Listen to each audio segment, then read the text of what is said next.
So, good morning guys. Ito ulit sa Ate Dalski.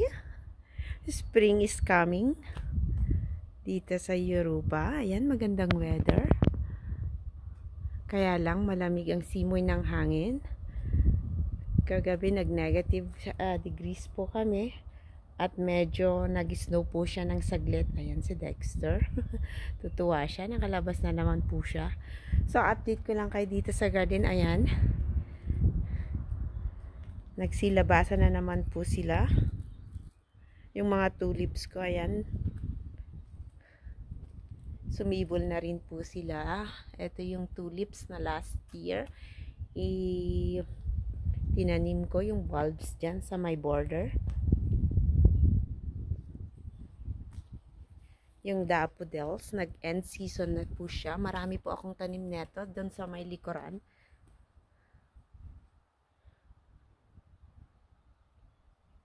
So, last week pa po ako nag-start na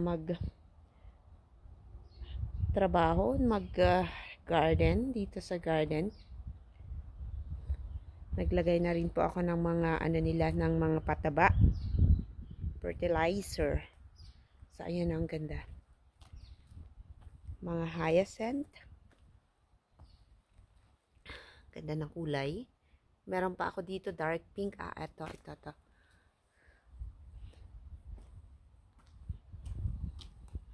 po siya.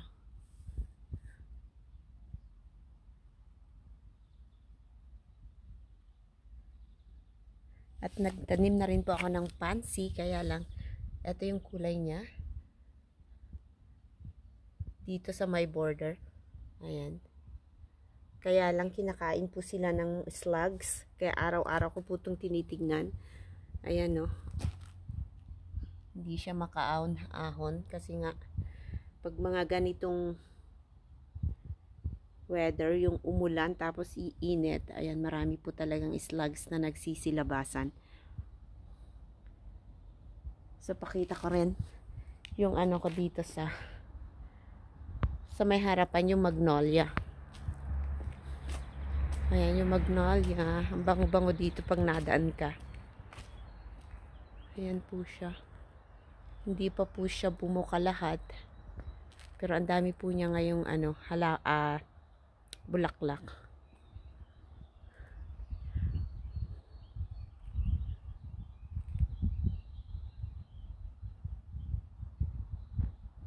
Marami rin po ako ditong tulips na inilagay bago mag-winter. Ayan po. Sisilabasan na sila. At tingnan natin doon sa marami po kaming basura. Pipick upin po nila yan. Ilalagay po namin yan sa may gilid ng kalsada. Kailan kukuha pa kami ng appointment kung kailan nila pipick upin. So dito sa may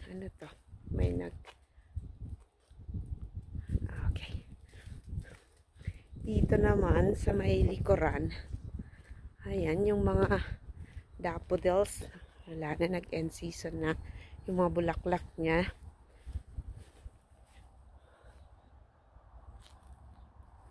Ito yung red robin ko. Ayun, ganda po niya. Marami po to sa may gilid ng bahay. Ayan, ganda ng weather. Sobra mainit siya, pero yung simoy ng hangin malamig. So ayan yung mga dormant na mga perennial plants. Ayan, nagsisilabasan na sila. Dito rin. Ganda. Ang ganda. Ayan.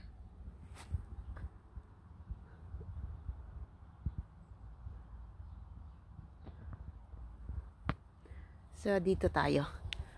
Marami din akong dito mga pansy, ibang kulay nga lang. Ito yung pampas grass na dry na yung niya, bulaklak niya. Hindi ko siya tinatanggal kasi ilalagay ko yan sa flower vase ko. So ito yung mga pampas grass ko na itinanim din dito sa kabilang side. Tingnan, ayan yung kulay, dark yellow pink. So, yan ngayon ang binabantayan ko kasi nga, kinakain po sila ng slugs. Bleeding heart. Ayan, meron na po siyang ano. Ito yung bleeding heart, oh. Meron na siyang bulaklak.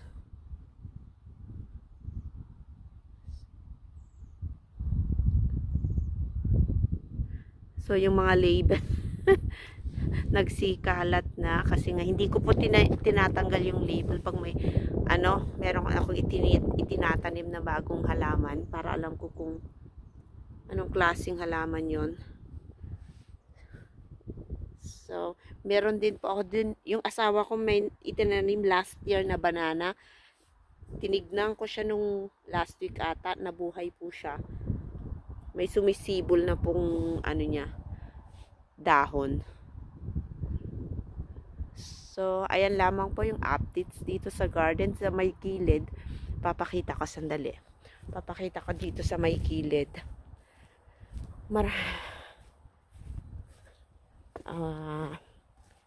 Kaya lang andyan nakikita ko na naman yung matanda, yung mga kapitbahay ko. Tinitingnan na naman ako. Ayan. Tingnan ko yun dito sa may gilid. Dito may tinanggal kaming ano kasi nga nasira na. Kaya tinanggal namin yung kahoy. Kaya medyo maganda-ganda dito. Sa may gilid ng bahay. Ayan yung bago kong tanim. Tinanim ko to. Oh. Hindi ko alam anong pangalan nito. Ayan. Alpino. Dexter! So, inano ko lang si Dexter kasi may dumaan sa may, ano, sa may, meron kasing lane dyan sa baba. Dito, may dumaan na may aso. Ito mahol si Dexter. Buti na lang mabait naman yung may-ari ng aso. Tumingin siya at na good morning. Pero karamihan, lalo na dito sa kapitbahay ko. Naku po, titignan ka. So, ayan, yung ginawa ko, ito yung bago. Nilagyan namin siya ng fence. Kasi nga nasira. Yung inilagay namin dyan na tawag nito na halaman. Bushy yun. Kaya lang nasira po siya. Kaya pinalitan ko siya. Nilagyan ko siya ng, ano yan, Pinky Winky Hydrangea. So, ayan, bagong fence po yan. Para hindi po makalabas si Dexter. O, Dexter, come. Ayan, ito yung update dito sa garden. Kailangan ko pa magtanim dito ng maraming ibang halaman. Lalo na doon sa bagong gawa. Ito, bago rin to. Ito yung, yan. Ayan. Bobo hydrangea po yan. So,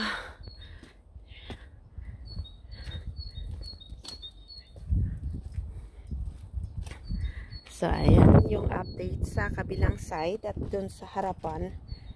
Titingnan natin dyan sa harapan kung kumusta na yung halaman doon. Pero okay naman po lahat kasi nag-start na ako 2 weeks ago pa dito sa garden. Ito yung Annabelle. So, dormant pa siya pero meron nang lumalabas na dahon niya. Okay.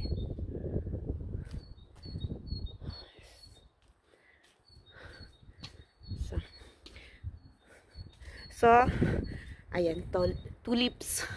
Meron ng isang lumabas na bulaklak. Dito lahat sa border, sa may borders. Tulip po lahat yan.